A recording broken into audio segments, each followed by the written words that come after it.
One of the things that I've also learned throughout these years is that if you want to transform a team, you really need a critical mass in the team that understands what good looks like. Because if you don't have a critical mass understanding this, it's really, really hard to do the change in a way that it sticks, that it doesn't just disappear the moment you look the other way.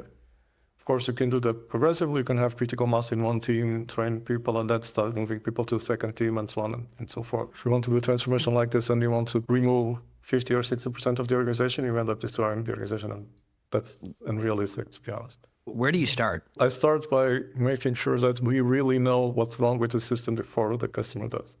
In order to do this, you need to have proper dashboards, you need to have proper instrumentation on the apps you use, you need to have proper monitoring and alarms on the different microservices or whatever you are using in your system.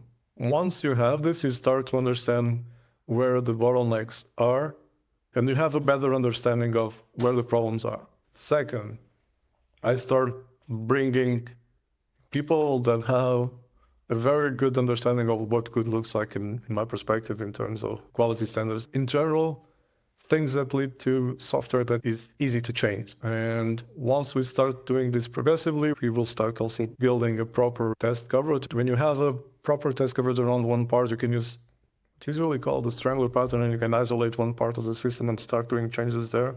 And the tests make sure that all the changes you are doing, as long as the tests are green, they are not destroying or they're not impacting the rest of the system. And you start this progressively, and if you have a critical mass in the team, this critical mass can help coach the rest of the members in the team until you have a proper confidence and you are deploying software to production every day, you are validating with users every day. And then you use this as an example team and you start spreading these practices and this culture to the team next door and so on and so forth.